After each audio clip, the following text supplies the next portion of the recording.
Good morning, my name is Josh from CyclonesOZ, and today another detailed forecast update coming your way. We're going to recap on the heavy rainfall that's plagued the central Queensland coastline. We'll also talk about some torrential rainfall that came rather unexpected for areas around Charleville. We'll talk about the rainfall and where it's forecast to continue travelling up into the far north of Queensland, and showers and storms also possible around the southeast.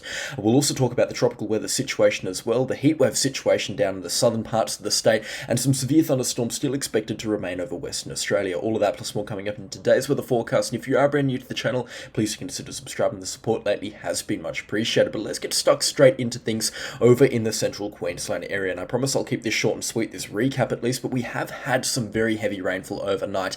Perhaps not as much as what we were expecting, especially around the sort of Mackay area. Mackay only picked up about 50 millimeters from this kind of rainfall event here, and it is now moving out to sea, so the rainfall is going to be few and far between from now onwards, but still Mackay could pick up to around 10 or 15 millimeters more throughout the course of today, bringing them up or close to their forecast total of around 70 to 80 millimeters, which is good rainfall for them, even for this time of the year. That is good rainfall. Percy Island picked up 125 millimeters, and Carmilla or Serena, I can't remember the name of the town, picked up, I believe it was 94 millimeters, but the weather station was inactive for about an hour of that deluge, so much more rainfall could have fallen in that area.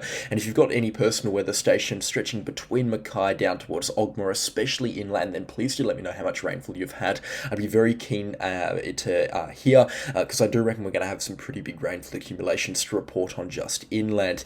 Down in Charleville as well, some very heavy rainfall overnight, or at least just outside of it, extending up towards Tambo. In fact, much unexpected rainfall, and the heaviest rainfall, officially speaking, in the state overnight, with accumulations up to 150 millimeters on top of the 100 millimeters that they saw yesterday.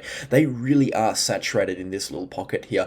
Now, Charleville's been missing out on a lot of the thunderstorms over the last couple of months, and those thunderstorms have been teasing the Charleville area and even out towards the surround, so they have been missing out on that rainfall, and trust me, they got all of it, plus the interest owed last night. 250 millimeters over the past 48 hours for some locations, and I imagine a lot more for some farms, especially further up towards the north of Charleville and the north east of Charleville. Some very heavy rainfall has fallen there. Thankfully, not too much more is on the cards, and I'm just in awe at how some of the rivers around that area aren't at major flooding alerts already. There are a few that are rising rapidly, and I expect there to be moderate flooding around the Charleville area throughout the course of today, and with more thunderstorms expected to fire up towards the north around Tambo, extending up towards Longreach later tonight. If they get the rivers that are already under that flooding risk, then there certainly is going to be a few flooding problems up there, but at this time, thankfully, there's no major flooding. There is a little bit of minor flooding across the Mackay coastline here, not as bad as what we were expecting, but those river levels will take until about lunchtime to peak, and I imagine a few rivers will catch up and get up towards minor or moderate riverine flooding.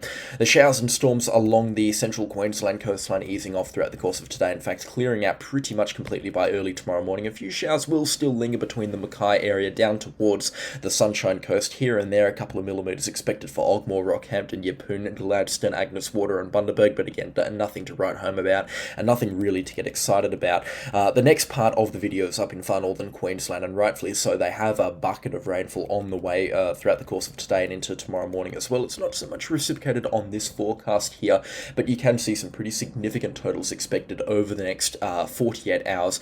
Thunderstorms blowing up from around 2 p.m. this afternoon, some of which could be severe, especially as you get further inland out towards Chillago, and then across towards Georgetown and Croydon. There could be some severe thunderstorms out there.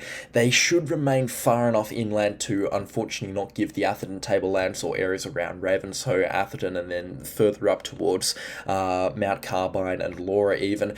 They should remain far enough inland to not give those locations their much needed rainfall, but still there will be another blotch of rainfall closer to the coastline, and this could penetrate a little bit further inland. So from Thursday night tonight, we're going to be seeing showers developing between Ingham and Innisfail, and they could be heavy at times. We're just expecting a constant stream of rainfall to make itself kind of into the shore. We're expecting rainfall as well across the Daintree rainforest for locations between Port Douglas and Cooktown, and this will feel like the first real tropical rainfall, or at least the first real tropical bout of showers that they will get this wet season. I mean, it's been a couple of months now since some proper rainfall has fallen up there. Innisfail has up to 50 millimeters on the forecast for tomorrow. I reckon there could be much higher accumulations, especially further towards the south, and get itself jammed up in around the mountainous areas around the Cardwell and Ingham area. Just have a look at these showers here and there, how they're behaving.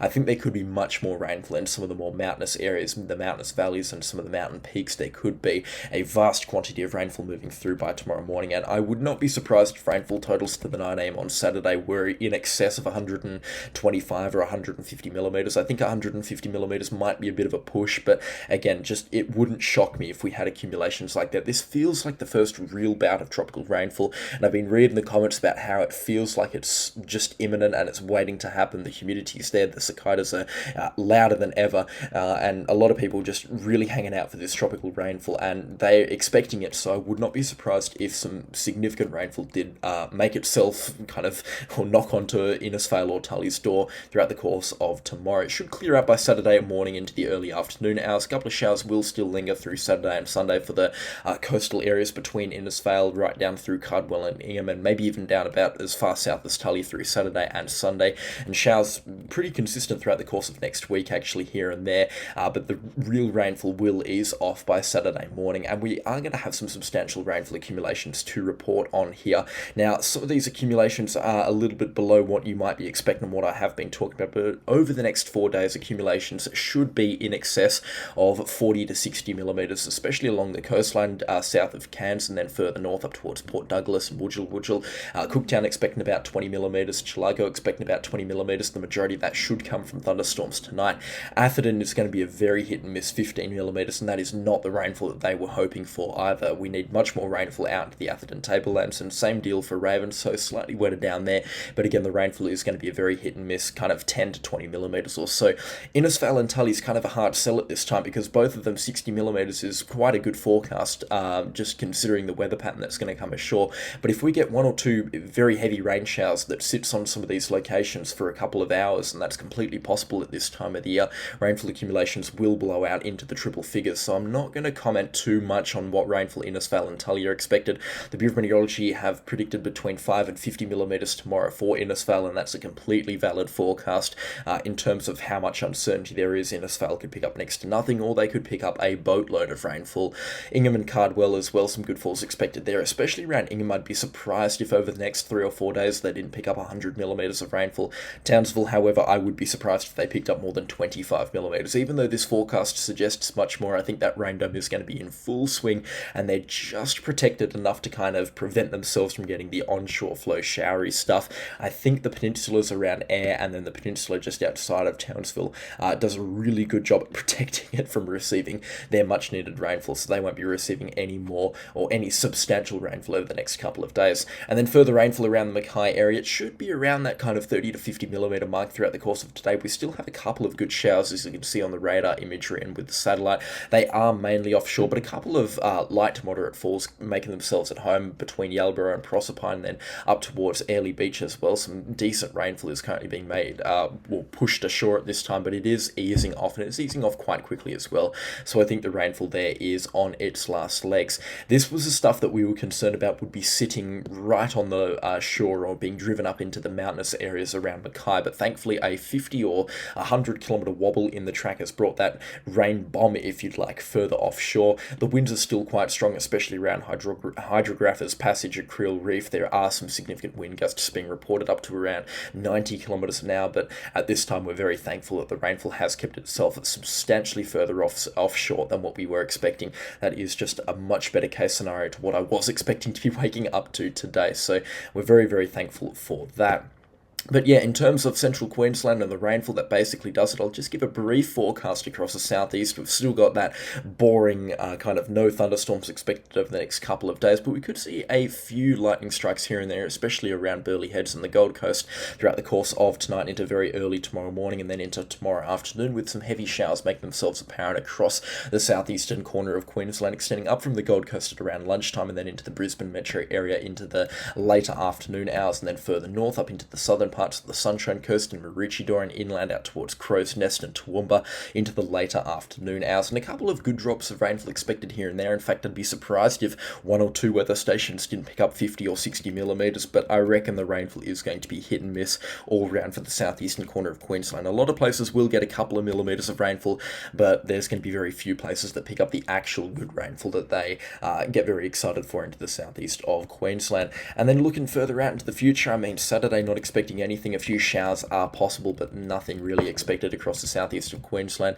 Sunday as well, same story, a few showers possible along the Sunshine Coast. Monday, showers possible. Tuesday, showers unlikely across the Sunshine Coast, but into the southeastern corner of Queensland, it is radio silence until Thursday, the 28th of November, where we might see a bit of a thunderstorm outbreak take hold across parts of southeastern Queensland. We will watch this one very closely. It could be a severe one, and just taking a look at the preliminary convective available potential energy forecast, it looks good. It doesn't look great, but we could see some decent thunderstorms next Thursday. So we will keep a very close eye on things on this forecast. Friday and Saturday, however, don't get anywhere near as exciting, or don't look anywhere near as exciting as Thursday. But yeah, it's just a quiet period across the southeast of Queensland. In fact, for Queensland in general, after this rainfall event peters out in the central Queensland coastline, we're not going to have an awful lot to talk about until later next week with thunderstorms across the central parts of the state.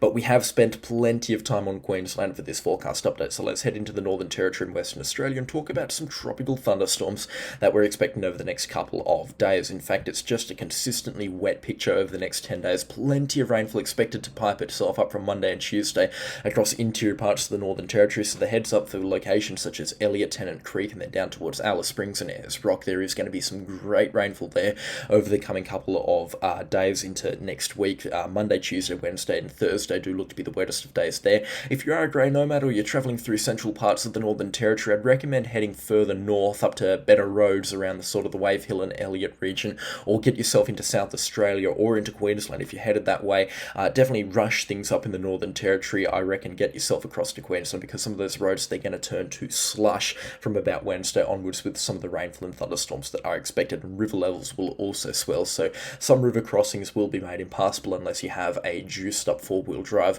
But we will wait and see on what actually is going to materialise there, because it is thunderstorms, so there's no point in diving in for a specific forecast, because they are the most unpredictable weather phenomena that we can find around Australia.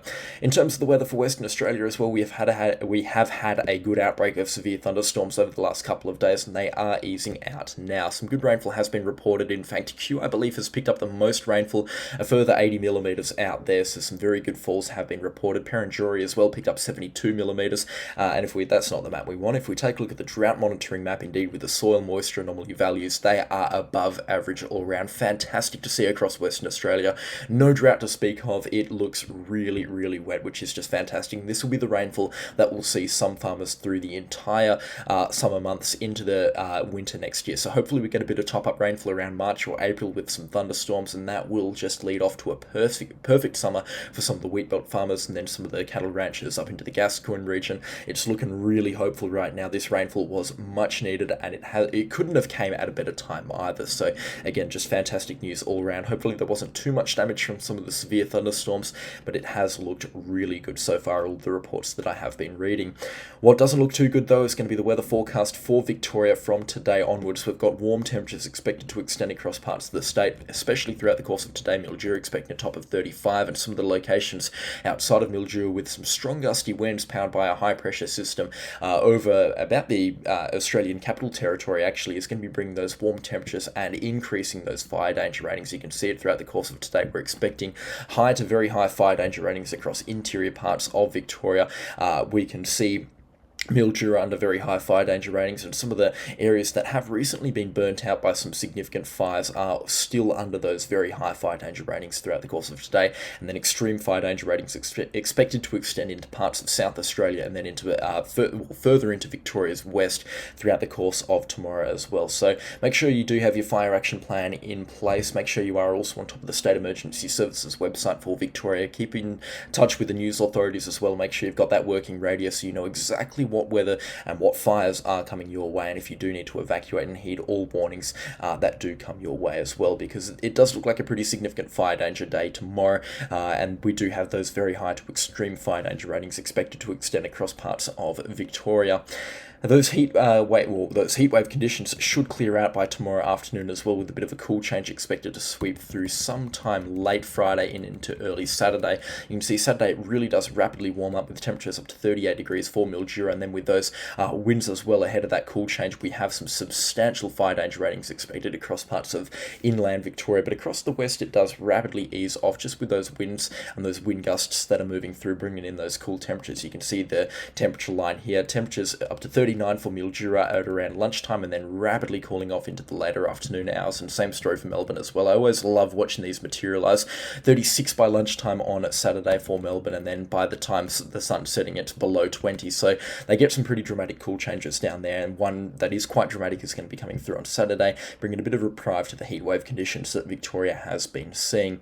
That's a pretty comprehensive weather update for Australia. Just a bit of a spoiler alert for tomorrow's one. I would like to talk about a bit of a tropical low/cyclone that's expected to form offshore from Western Australia. That's the story for tomorrow's forecast update, though.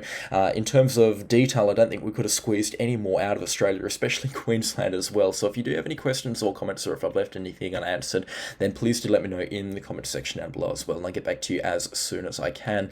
Been another detailed forecast update. A special shout out to the channel sponsors. The names are on screen right now, and I could not run this show without them, but that is all from me today, and I'll catch you all in the next storm. Goodbye.